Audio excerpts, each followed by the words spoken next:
10. The federal government has filed charges against the Deputy Senate President Ekweremadu and the lawmaker representing Akwa Ibom Northeast Senatorial District, Senator Bassi Akpan. They're being charged for alleged offences bordering on their refusal to declare their assets to the Special Presidential Investigation Panel for the Recovery of Public Property. Two separate sets of charges were filed against the senators before Justice John Toho of the Federal High Court in Abuja, who ordered that the two senators be served through the Clerk of the National Assembly. After granting the orders for service through substituted means, the judge fixed October the 22nd, 2018 for hearing in respect of Senator Ekwerimadu's case and November the 19th for Senator Akpan's. The Special Presidential Investigation Panel had on behalf of the federal government filed two separate criminal suits containing 2 counts each against the senators. The panel had also in different applications applied to the Federal High Court in Abuja for the interim forfeiture of the properties which both senators allegedly failed to declare as their assets. Meanwhile, Senator Ekweremadu has described the suit filed against him by the Special Presidential Investigation Panel for the Recovery of Public Property as laughable and malicious.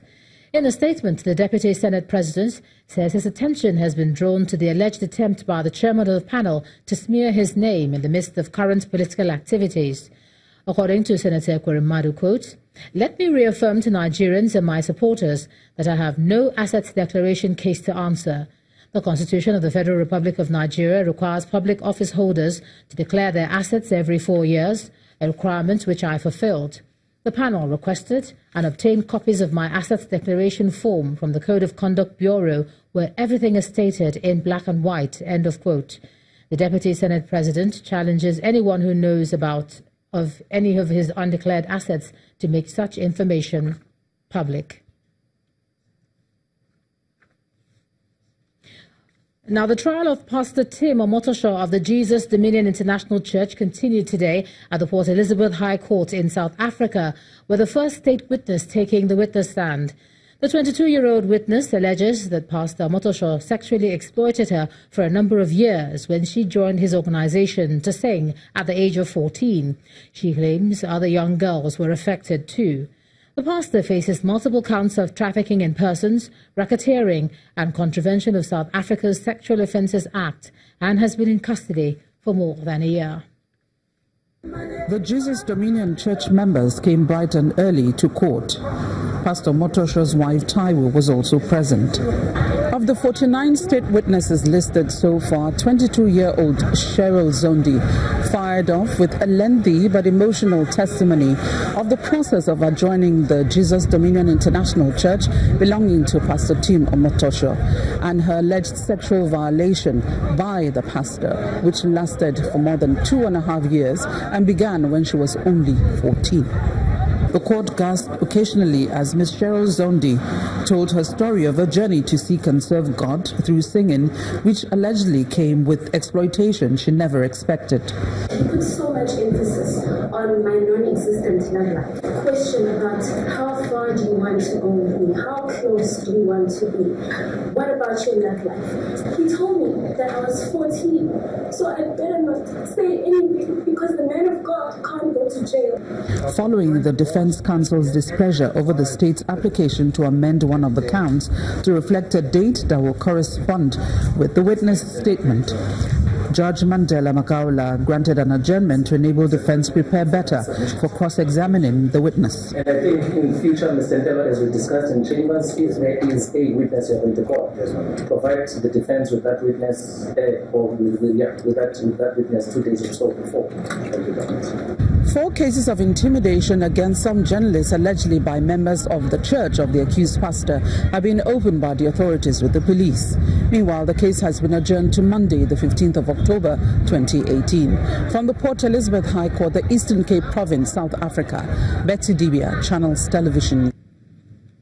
And the State High Court sitting in Lagos has struck out the case of fraud against the CEO of Innoson Motors Nigeria Limited, Innoson Chukwuma, due to inability of the EFCC to produce him in court.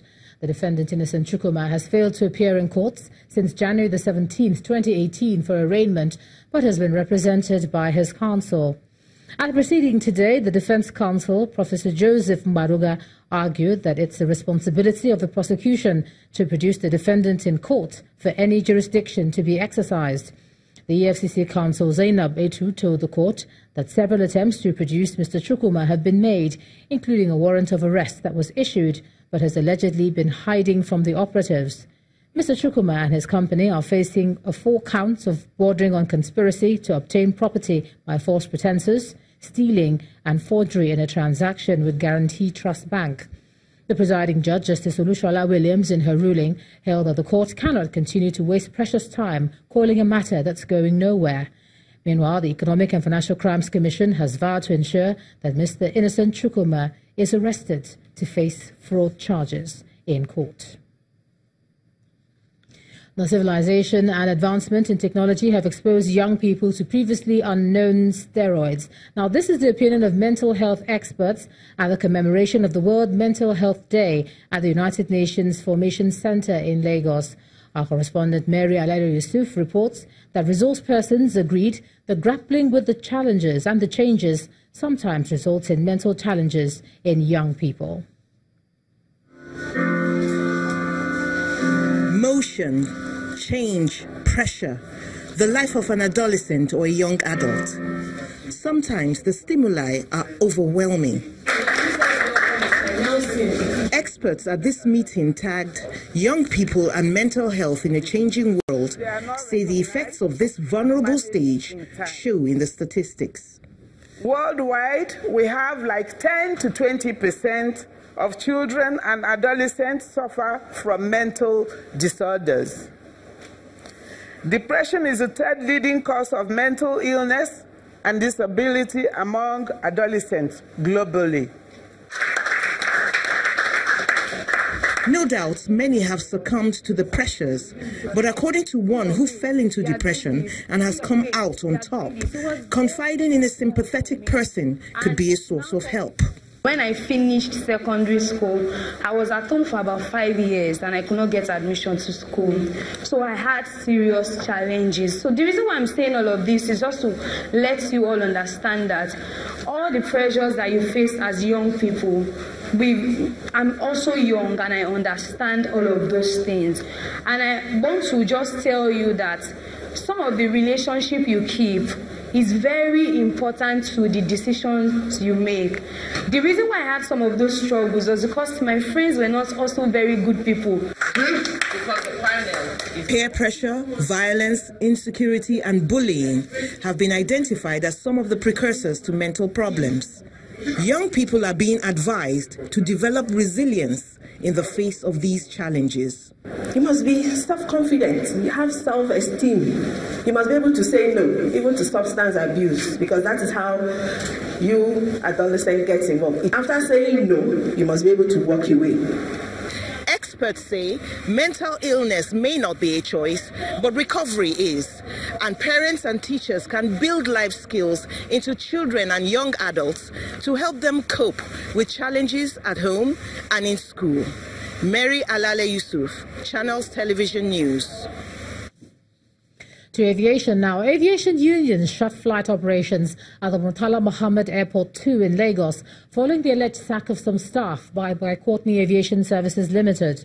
The National Union of Air Transport Employees, Air Transport Senior Staff Association of Nigeria, and the National Association of Aircraft Pilots and Engineers alleged that the workers were sacked following their indication of interest to participate in union activities. Meanwhile, the management of Courtney Aviation Services Limited, operators of MMA2 in the statement say, quote, "We would like to bring it to the attention of the entire public that the Federal High Court in Lagos has granted an order restraining the unions from carrying out their threats of disrupting the activities of the terminal. Pursuant to this order, members of the unions found in the premises of MMA2 will be liable to trespassing. We reserve our right under the law of Nigeria to deal with such persons as trespassers," end of quote. A visit to the airport by our crew revealed an empty terminal bereft of the usual hustle and bustle. Now let's take a look at some business news. Here's Anne Waudu.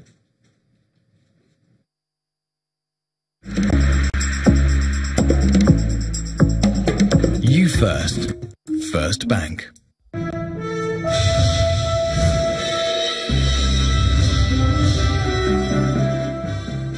Thank you, Ijoma, and welcome to Business News. President Muhammadu Buhari has signed a new executive order mandating Nigerian taxpayers who hold offshore assets and incomes to voluntarily declare those assets and pay taxes on them within a period of 12 months. In a statement by the Senior Special Assistant to the President on Media and Publicity, Garba Shehu, the new executive order 008, tagged Voluntary Offshore Asset Regularization Scheme, takes effect from Monday, October the 8th, 2018, the same day it was signed by the President. According to the order, I read, quote, any taxpayer who truthfully and voluntarily complies with the conditions of the scheme pays a one-time levy of 35% on the total offshore assets or pays all outstanding taxes, penalties and interest after forensic audit of their offshore assets and income shall obtain immunity from prosecution for taxpayers and offences related to offshore assets, amongst others.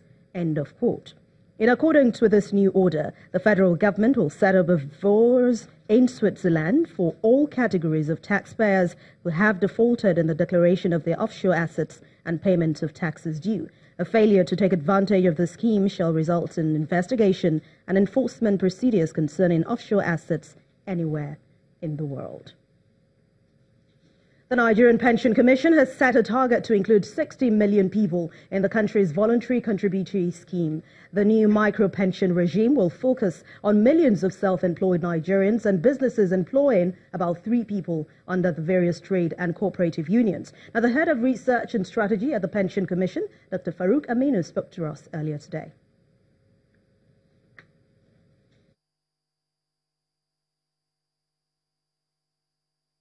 When we look at the National Financial Inclusion Strategy, National Pension Commission has been given the mandate to include 40 million Nigerians by the end of 2020, when the National Financial Inclusion Strategy is supposed to be fully implemented. Indeed, we are working in updating the strategy, so perhaps the numbers could change, but at the moment, that's our target. Based on that target, we also came up with both industry and corporate strategies that gave us that impetus to, number one, cover 20 million Nigerians by the end of next year, and then cover the rest 20 million by the end of 2024. The bears extended dominance on the local stock market with more sell pressure on consumer goods sector. Tosin Adeshina has the details.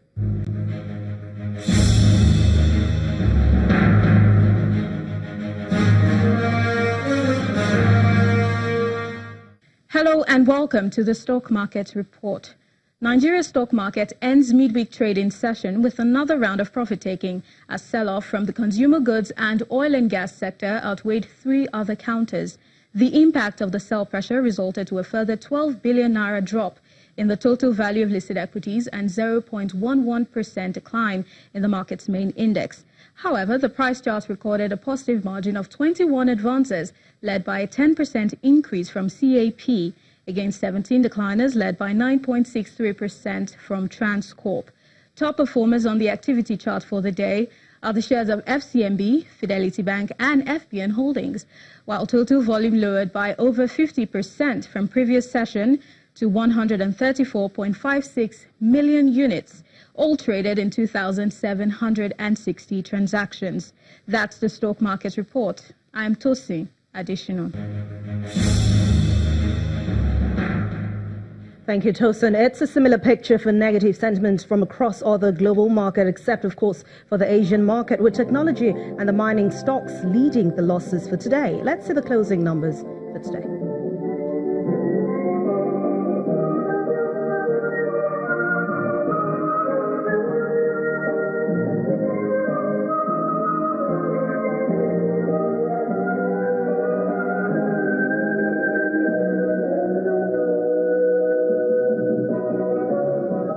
That ends Business News for tonight. Thank you so much for watching. I'm Anne Omo-Agege. It's back to you, Ijoma.